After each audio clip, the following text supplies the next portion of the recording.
qual foi o pau que deu aqui?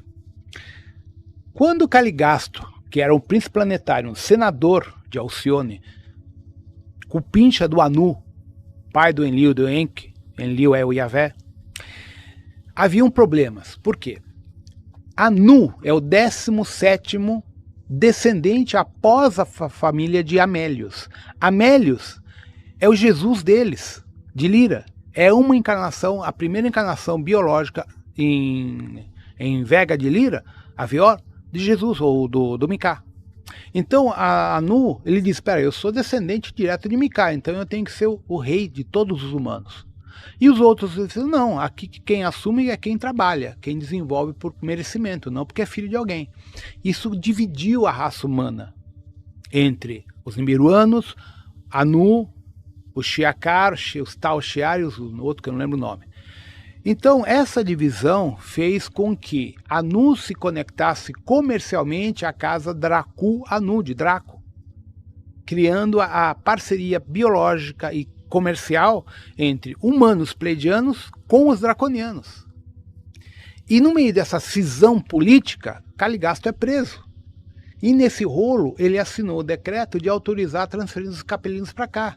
Só que o Conselho da Terra tinha autorizado no máximo 30 milhões, no máximo, para poder reciclar em 100 mil anos. Os caras mandaram mais de 3,5 bilhões de capelinos para cá, e tudo retardado mental. Então o que aconteceu? A Terra não tinha capacidade para lidar com tanto retardado. E aí tiveram que criar realidades paralelas para começar a distribuir esse pessoal, e aí veio o umbral de Capela para cá. A Terra não tinha umbral. Nesse rolo que começa 81 mil anos para cá, no meio desse rolo, os Anunnakis começam a ter problemas entre eles, por questão de poder. Aí chega os Chopates. Eu ia perguntar dos Chopates. Eles chegam ali, que os caras aproveitam, já que a norma do Chopat, dividir para conquistar. Então, como eles viram que a situação na Terra estava punk, que eles começaram a assediar neurologicamente o Anu, o Enki, o Enlil, a Inanna, o Jin, todos os caras que estavam ali. E isso começa a gerar a guerra e o tumulto entre os humanos, por ressonância dos Chopates. E aí o umbral começa a fervilhar. Então os humanos, a gente estava em missão, em imersão, tipo as missões, por exemplo, tu tem trabalho com capela, tu vem aqui, ó, eu vou trabalhar com 50 capelinos em 20 anos, para fazer o cara despertar e virar um mago branco. Legal. Aí você morria, mas você voltava para o teu corpo criogênico. Os Chopates cortaram isso. Eles remodularam a barreira de frequência a 100%, a gente perdeu a memória, perdeu a lembrança, e a gente não conseguia voltar para o corpo criogênico, porque eles pegaram o firewall do nosso sarcófago e levaram a 100%. Então o que acontece? Ninguém voltava. Exato, porque o firewall funciona pela rede neural. Imagina, o padrão médio do coeficiente intelectual de um ET é de 350 pontos comparados a nós. Porra, tu fica aqui, porrada, morte, porrada, guerra dos romanos, aquela palhaçada toda, tu volta com 70, 80 de QI. O firewall, peraí, quem é esse louco aqui? Não, aqui tu não entra. E assim a gente ficou preso na rede Sansara. Porque eles alteraram nosso padrão mental através da religião, do medo dos dogmas, da alta magia negra, fazendo a gente entrar nessa guerra, e a gente se desconectou porque baixou o gradiente cognitivo. E isso que aconteceu na Terra foi usado em muitos outros mundos na Guerra de Órion, antes, no processo que gerou a guerra. Qual foi o papel de Chopates na Guerra de Órion em si? Eles manipularam os processos das corporações para entrar em conflito, para poder aprisionar e levar. Então o que acontece? Os prisioneiros feitos na Guerra de Órion, eles são levados para uma bolha de Cestrastone. Pensa numa bolha energética. E essa bolha é um holograma cibernético encarnacional. E ali a narrativa é dor e sofrimento para produzir ectoplasma. E os Chopates se alimentam daquilo. Então os Chopates no hiperespaço tem milhares dessas bolhas com todos os, entre aspas, os mortos ou abduzidos dos mundos que foram destruídos na Guerra de Órion. Então até o dia de hoje existem zilhões de almas desaparecidas. A Mona do estão nessas bolhas? Nessas bolhas, que estão escondidas no hiperespaço. Então uma das funções da equipe com a qual eu trabalho é localizar essas bolhas. E aqui na Terra a gente tem um monte dessas bolhas por causa do umbral que a gente tem aqui conectado. E aí entra projetos americanos com o caso Roswell, por aí vai.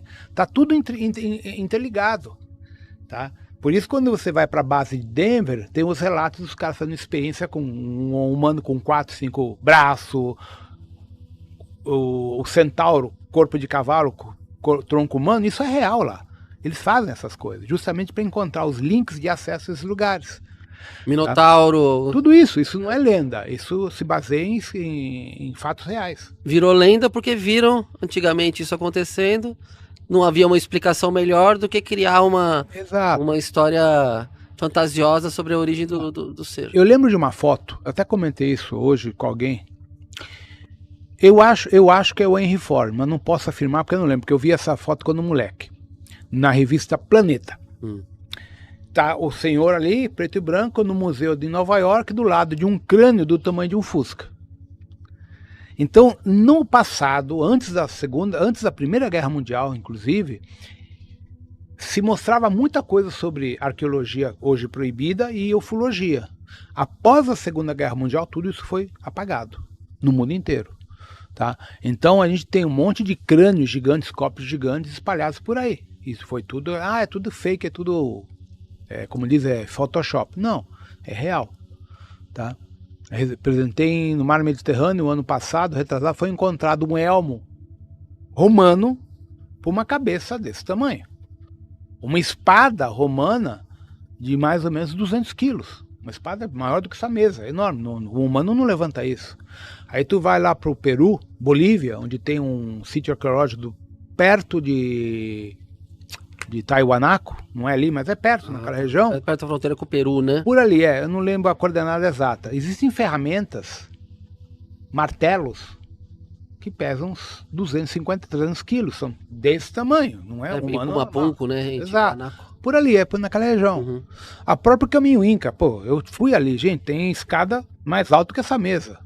Porra, o boliviano e o peruano tem 1,60 m. Então, como que o cara vai fazer uma escada que sobe até não sei aonde, com degraus para uma pessoa de 3 metros? Então, as evidências arqueológicas mostram que a nossa realidade é mentira. Então, a questão de Órion é muito complexa, porque muitos nós viemos de Órion. Aqui na Terra tem muita gente de Órion encarnada. Como é que eu chamaria? Não são exilados de Órion, são sobreviventes? Não, são sobreviventes e missionários de Órion. A maior parte do pessoal de Órion veio a reconstruir o sistema solar, por exemplo. Para quem não sabe, o sistema solar está dentro de uma nuvem chamada nuvem de Oort. Tá, então vamos lá, coisas curiosas. A nuvem de Oort é o que restou do nosso sistema solar, que se chamava Satik. O nosso sistema solar era artificial, montado por alta tecnologia. Tinha 3 estrelas, 135 planetas, dos quais a maior parte maiores do que Júpiter, que é o que restou hoje, que é a nuvem, o cinturão de Kuiper e Oort. Pois bem. Então aqui vem outro fator interessante. São astronomicamente comprovados. Comprovados, tem fotos em todo lugar. Sim, pois bem, então aqui vemos um dado. Existe uma estrela, o nome é em alemão, eu chamo de slot porque eu não sei falar alemão. Não é isso, mas é algo tipo slot em alemão. É uma anã vermelha, que eu sempre falei, quando escrevi o livro Experiência Morontial, que eu não trouxe porque está esgotado. Essa estrela fazia parte do sistema de Oort, fazia parte do sistema solar, que era Trino.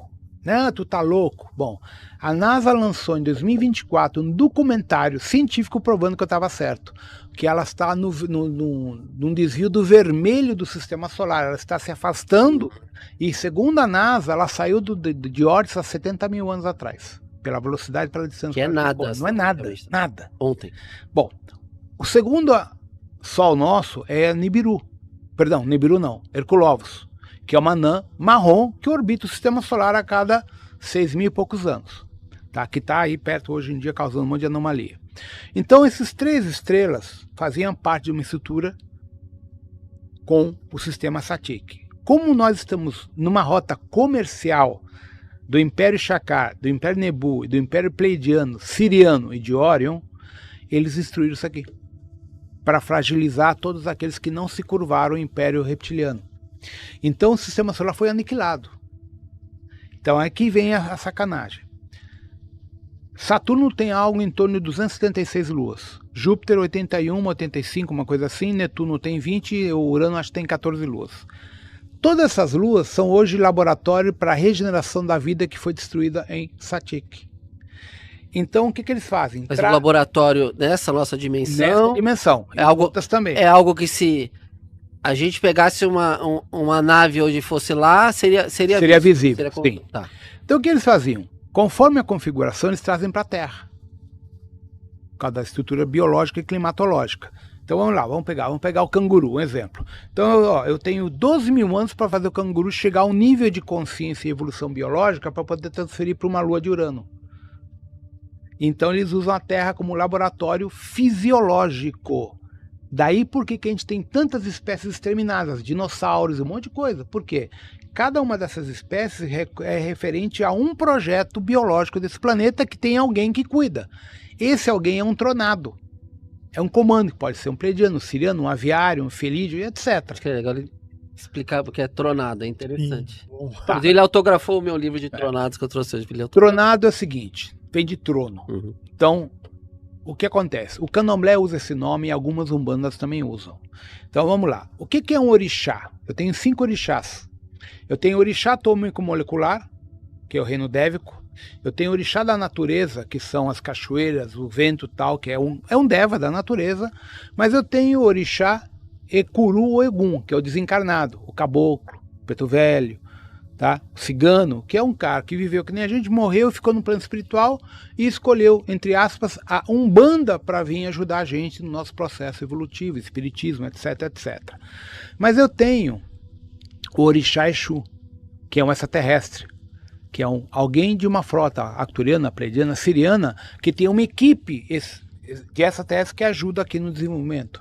E ele responde para um comandante da nave. Esse comandante da nave dele é o comandante, é o tronado. Então esse tronado é o chefe da nave, o capitão, o general, o que for. Então ele tem uma cadeia de comando por uma hierarquia que veio para a Terra e criou a hierarquia espiritual da Terra. Fraternidade branca, os coroados, que é o que um bando e candomblé tanto fala. Então o que é um coroado? É um mestre ascensionado, que não necessariamente é humano, necessariamente encarnou aqui, que coordena o processo de evolução, o processo de desenvolvimento tanto espiritual quanto biológico nesse planeta. E isso tem a ver com os ciclos da Terra. E o nosso ciclo está acabando, né? Porque nós já fechamos o sistema eletromagnético da Terra. Para quem não sabe, o polo magnético estava no Alasca, já está na Tailândia, já passou do paralelo 60. Por isso que a Terra está tendo tantas anomalias, a gente vai entrar numa era glacial. Isso é científico. Eu não estou balando, tanto que teve uma discussão que estava o Trump lá discutindo os caras, não vai esquentar, vai esfriar. Falou abertamente. O Elon Musk falou a mesma coisa. Nós vamos entrar numa era glacial nos próximos... Já estamos entrando, mas os próximos anos vão ser mais delicados. Por quê? Porque como os polos estão invertidos, tá? A salinidade do mar muda, as correntes marítimas mudam, isso gera furacões, tufões, etc. Isso vai ativar a alteração das placas tectônicas e ativação vulcânica em maremotos. Já está acontecendo. Vocês viram que o litoral no Guarujá e Ubatuba recolheu, saiu, não sei quanto. Em outras partes do mundo também. Então essas anomalias são um efeito da alteração do campo eletromagnético da Terra, que tem a ver com o máximo solar, que está sobrecarregando os anéis Van Allen, ou a barreira de frequência radioativamente falando, que está dando bordoada na Terra. Pouca gente sabe, mas a Terra produz mais neutrinos do que recebe do Sol. O núcleo da Terra não é de níquel, é um reator nuclear. A Terra não é natural. Artificial? É artificial. Nós temos um baita de um HLC no núcleo da Terra perto de Shambhala. Perto de onde? Shambhala, Ágata. Tá. Que é os intraterrenos. Mas né? sabe o que eu queria falar, Guru? Será que, no caso que ele falou do Exu, né, do orixá Exu, seria o caso do pai Damião? Pode ser. Seria um alienígena... Um alienígena preto velho. Sim, aí exato. O que acontece? O conceito de orixá Exu é porque no candomblé, Exu é a lei. Exu é o dharma e o karma a ser cumprido. Então, na Umbanda, Exu é um desencarnado, mas é um guardião que faz cumprir a lei. Todos nós temos nossos Exus, nossos guias. Então o que acontece? Alguma religião chama de anjo da guarda. Quando você pega em Yorubá, Exu, A tradução literal é anjo da guarda ou... tem outro nome bíblico, que agora esqueci. Então, Exu, ou Exu, é guardião. Mentor? Mentor, guardião ou anjo da guarda. Só que a televisão deturpou. Tanto que no Candomblé, a vida, quem te dá é o Exu. Por quê? No Candomblé, o teu bará é teu eu sou, teu Odu. Então, teu bará é teu eu superior manifestado no Candomblé, na terra, através de macho e fêmea. Exu ou Pombagira. Na Umbanda, não. Na Umbanda, o Exu e a Pombagira é um guardião espiritual da Umbanda. Trabalham juntos, mas tem diferenças estruturais. Tá? Eu estou mais no pé do Candomblé que Umbanda, né? Por quê? Porque o Candomblé me trouxe muito mais fundamento, muito mais sustentação de informação que a Umbanda. Não estou desmerecendo a Umbanda. É diferente. Como eu sou professor e eu sou o cara que nunca ficava quieto na faculdade, foi assim que eu conheci o Wagner Borges. Ele foi dar uma palestra na Federal, eu estava lá, e eu fui lá só para encher o saco dele. Eu perguntava tudo que ele não podia responder. Ele falou, seu filho da puta, não sei o quê, para de encher meu saco, tu tá só me testando. Eu tô querendo encher o seu saco, né? E assim a gente fez amizade. Conheço o Wagner desde 87. Abraço para ele. Manda abraço para ele. Meu querido Rodrigo, livros, cursos. Eu quero fazer mais uma pergunta da Guerra de Ouro. Então, manda. Saraten. Saraten. Bom, Saraten é um fractal do Anhotak. Então, para a pessoa entender. Anhotak é um irmão de Micá, que é Jesus num nível superior. Quando os caras vieram para esse universo, ganharam nas fases evolutivas, entre aspas, de Avona, Micá recebeu como prêmio o direito de dirigir e coordenar o universo local, Nebadon, que é a Laniqueia, com 120 mil galáxias no nível bariônico. Na verdade, são 2 milhões e 450 mil galáxias na totalidade, se juntar matéria escura, energia escura e matéria bariônica. Mas o nosso plano são só 120 mil, 123 mil. Então, Anhotak propôs o seguinte: nós temos que encontrar o Cristo cósmico. Certo? Certo. Então, para que o Cristo seja testado, eu tenho que colocar dualidade, polaridade, para testar a índole de cada alma no processo de imersão. Maravilha, maravilha. O tempo passa e dentro do simulador, a Anhotak gera um ser chamado Saraten. Seria um filho, um desdobramento. Ele é um ternário. Saraten, ele percebe que na dualidade existe uma situação que ele pode se posicionar como Deus absoluto e onipresente e onisciente em todos os níveis. E ele faz isso desde o hiperespaço, criando o seu próprio universo, a imagem e semelhança de Avana Shantar, mas ele como sendo a fonte de tudo. E aí ele cria os Chopates, cria muitos reptilianos, cria um monte de coisa nas galáxias de Arcones a 3D. E aí começa o problema da infecção. 258 galáxias são infectadas pela polaridade acima de 80%. Isso gera um caos. Então, os 7 samurais têm que começar a perseguir. Então, quem desintegra Saraten é o Yasron, Yas e o Alcon, num conflito neural. Desintegra ele e 7.200 filhos paradisíacos. Por quê? Vamos lá, a parte complexa. Saraten chegou num problema, num caos psíquico. Quando você tem um fractal teu, que se negativa, que comete assassinatos, guerras, destruição, o seu campo neural vai caindo a frequência. E por entrelaçamento quântico começa a contaminar o seu criador. Sim. E Saraten começou a entrar em fase de loucura psicótica. Não tinha o que fazer. Então a única opção para evitar a destruição de mais de 16 mil galáxias no quadrante Aroshi foi a desintegração dele junto com todos os que estavam naquela bolha da cara. E essa desintegração é o final. É o final. Acabou, é o fim da existência. Ele é desintegrado dentro do simulador. Aí a mônada dele foi presa em Arecha, porque a índole dele provou que ele não estava capacitado a ser um Cristo cósmico. Mas aqui ele foi desintegrado. Então o que acontece? Todos aqueles que vinham da descendência cognitiva dele estão com seus dias contados. E esse é um dos motivos porque os Chopates estão apavorados, estão pedindo ajuda, estão correndo, draconianos, greys e zetas e outros mais. Por quê? Eles estão vendo que a cadeia de comando deles caiu e logo logo eles vão ser absorvidos nesse processo da justiça cósmica, né? Então a situação está ruim pro lado deles. Haverá um juízo final cósmico? Sim. Mas não no sentido humano. Fim de toda a maldade, assim, o fim da... Não no sentido que o humano pensa. Haverá um reequilíbrio cósmico dentro de parâmetros corretos, que o Mika tinha colocado originalmente. Uma polaridade até 20, 25% está dentro de um padrão na qual você consegue evoluir. Por exemplo, no universo que foi criado, a polaridade lá é 5%. A maior maldade que o cara faz, acho que é arrancar os pelos do rabo do cachorro. Entende? Então não tem maldade. Por quê? Não existe essa índole, porque a regra de Shinkara não permite.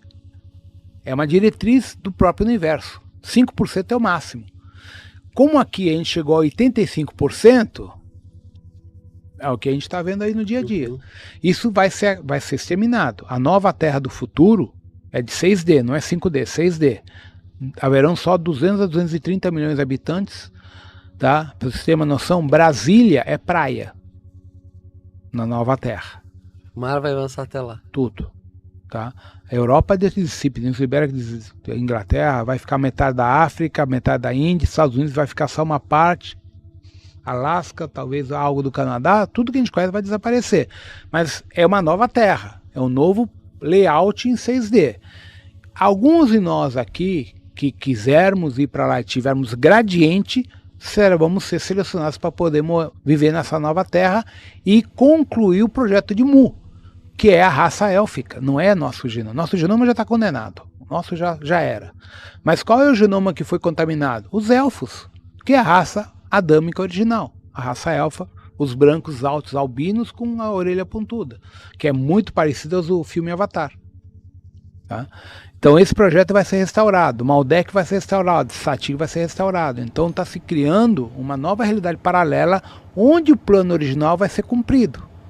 Tá? Então Sati vai ser restaurado, Maldek, etc, etc. Muito bom. Maravilhoso. Pareceu muito bem, obrigado. É, muito bom. Sempre aqui uma noite de gala com o Rodrigo Romo. Se esse conteúdo despertou algo dentro de você, então talvez seja a hora de dar o próximo passo na sua própria jornada. No e-book Niroda, Yoga, Alquimia e a Jornada da Autorrealização, você vai descobrir como transformar o caos em consciência, a dor em expansão e a mente em presença. Acesse o link na descrição e comece agora o seu processo de despertar.